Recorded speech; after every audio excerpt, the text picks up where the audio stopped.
ఏమన్నారు? It cannot lose sight of serious allegations levied by the prosecution as evidence collected during the investigation produced before this court, which prima facie revealed the petitioner role in the offense in question. ప్రాథమిక ఆధారాలు ఉన్నాయి ఈ యొక్క నిందితుడి మీద, అది బలంగా కనబడుతున్నాయి. Given the circumstances custodial interrogation is deemed essential.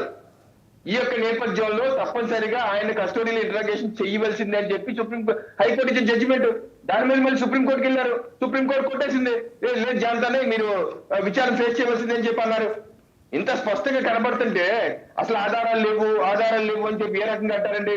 మరోటి రిమాండ్ రిపోర్ట్, మిథున్ రెడ్డి గారి రిమాండ్ రిపోర్ట్ ఇది మొన్న 19వ తారీఖు పోలీసులు ఎస్ఐటి అధికారులు కోర్టులో సమర్పించిన రిమాండ్ రిపోర్ట్.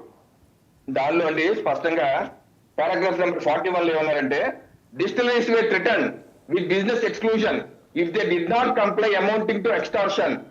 అంటే ఎక్స్టార్షన్ అంటే లంచాలు కనుక ఇవ్వకపోతే మీ యొక్క బిజినెస్ మీకు రానికుండా చేస్తాము. Kickbacks began at 12% and escalated to 20% on base price మీద కిక్ బ్యాక్స్ లంచాలు 12% నుంచి 20% పెంచారు. The proceeds were collected by A1 అంటే ఎవరు? Kasireddy Rajasekhara Reddy. And routed to A4 అంటే మిథున్ రెడ్డి. అండ్ A5 అంటే విజయసాయి రెడ్డి. అండ్ A33 అంటే గోవింద బాలాజీ.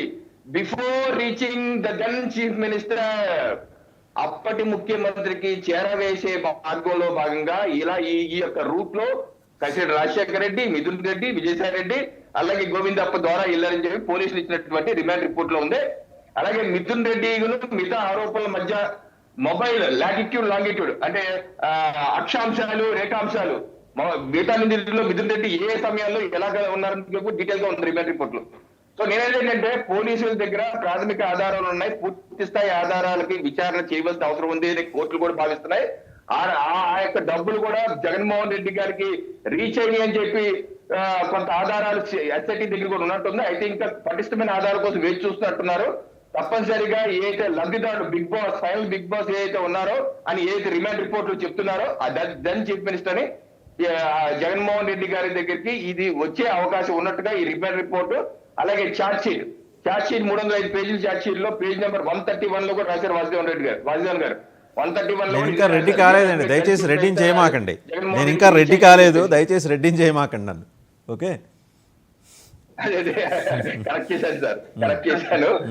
ఏం చేస్తా ఫ్లోలో. సో నేనేంటంటే ఇది జగన్మోహన్ రెడ్డి గారికి గురించి ప్రాథమిక ఆధారాలు సిటీ దగ్గర ఉన్నట్లున్నాయి. దాన్ని పూర్తిగా ఇంకా నిర్ధారించుకొని అప్పుడు జగన్మోహన్ రెడ్డి గారికి వచ్చే అవకాశం ఉన్నట్టుగా నాకు ఈ రిమాండ్ రిపోర్ట్ చదివినాక నాకు అర్థమవుతుంది. రైట్, ఇప్పుడు మీరు చెప్పినవన్నీ విన్నాను. రిమాండ్ రిపోర్ట్ నేను కూడా నిన్న సాయంత్రం చదివాను, ఒక గంటన్నర 2 గంటలు పట్టింది అంతా చదివేప్పటికి. సరే, ఇప్పుడు జేడీ గారు ఒక ప్రతిపాదనో లేదో డిమాండో విజ్ఞాపనో ఎలా అనుకుంటే అలా ఆయన చేశారు. 2014-19 మధ్య జరిగిన లిక్కర్ కుంభకోణానికి సంబంధించి కూడా నిందితులుగా ఉన్నవాళ్ళు, బెయిల్ మీద ఉన్న వాళ్ళని ఇలాగే విచారణ చేసి కేసులు పెట్టి మరి వాళ్ళని కూడా జైలు దాకా తీసుకురండి అని చెప్పారు. దాన్ని విచారించడానికి ఉన్న మొహమాటాలు మీ కూటమి ప్రభుత్వానికి ఏంటి సార్? ఇప్పుడు ఈ అంశంలో గత 4-5 రోజులుగా మనం చూస్తాం, జగన్మోహన్ రెడ్డి గారి నుంచి సజ్జల రామకృష్ణారెడ్డి అందరినీ ఒకటే పారిందే పాటరా పాసిపులు తోవరా అని చెప్తున్నారు.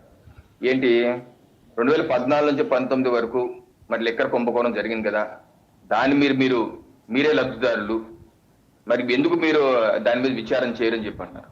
ఇప్పుడు జగన్మోహన్ రెడ్డి గారు ఇది కొత్త విషయం కాదు.